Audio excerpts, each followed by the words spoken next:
One of the quintessential holiday experiences is picking out the perfect Christmas tree. This year got a little less joyful because it's now a lot more expensive. Stu Leonard Jr. is the president and CEO of Stu Leonard's 7 grocery locations. Always joins us around the holidays, and always good to see you, Stu. What is the deal with Christmas tree inflation? How it is impacting shoppers? This is the first time I've ever put the star on the top of the tree without needing a step stool. Yeah. Not growing. Well, you know what? It's a good point. We just wrapped up. We sold 50,000 trees at Stu Leonard this year. And that's fast and furious that happens right now. But what you noticed was people really did, like yourself, buy trees that were a foot shorter this year to save a little bit of money. But, you know, it's basically a $40 or $50 investment for a 6 to 7 foot tree that you would put in your house. So we noticed a little bit of tightening of the belt, but we sold. People still bought a tree. Well, Stu, I need to go to Stu Leonard's for my tree because I paid quadrupling more than that. I think I paid $150 bucks, almost $200 for my tree, and I don't even think my tree is 6 foot tall. So I need to go to Stu Leonard next year, that's for sure. But Stu, why are we seeing the cost of rising Christmas trees? It doesn't sound like you're passing that cost along to consumer, but more broadly speaking, we have seen a big jump this year. Actually, we did. We were, you know, for the smaller tree, we were $30 last year, and we had to raise it 10%. And here's why.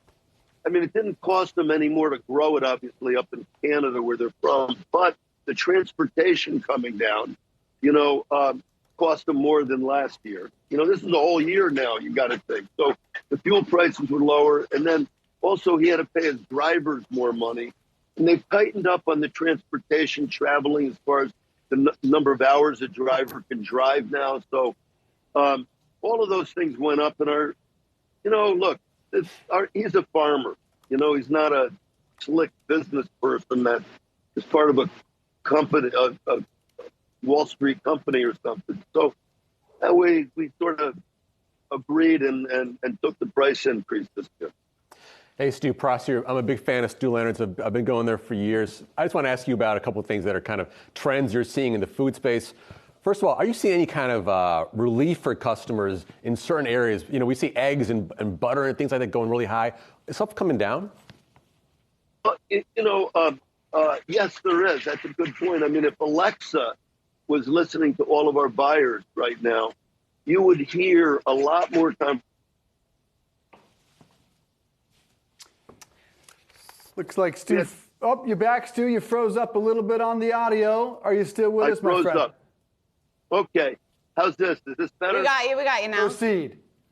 Okay. But you're seeing meat prices right now have stabilized. They're starting to come down a little bit. Ground beef has come down a little bit. Fish prices are starting to ease a little bit right now. You're starting to hear our buyers say that the supply chain is pretty full. A couple minor disruptions. But you're hearing about the big poster child really is eggs right now because there is that influenza that has hit a lot of the chickens and turkeys. And that has shrunk down the supply. So you're seeing the highest prices in eggs that you've ever seen. It doesn't really have anything to do with the pandemic or inflation or anything like that. It's a supply and demand issue, which we're used to all the time in the food business. Yeah, so Stu, are shoppers trading down, and how do they save a little money right around the holiday? Well, that's a good question. You know, one of the things we're noticing that if you look at these shopping carts, there's probably one less item in everybody's shopping cart. So they went to a foot shorter trees and probably one less item. But you know what? Right now, what we're doing is for most people to save money is I'd shop the special. You know, you always have specials every single week. There's all sorts of app deals. And also, one thing, we do a lot of demos in the store to get you to taste things. Don't taste anything when you walk through because you end up buying it. So have a shopping list and try to discipline yourself for shopping this season. Well, that's a helpful tip for all of us because I know from personal experience when I've gone through Stu Leonard, I love to taste everything and you walk out with a lot more than you had initially had on your list. But Stu, when it comes to trends, what people are cooking this year, what people are buying, what is the top 1 or 2 or 3 things that you have been selling over the last couple of weeks? Well, this holiday right now is all about filet mignon and your rib roast. Two of the biggest items.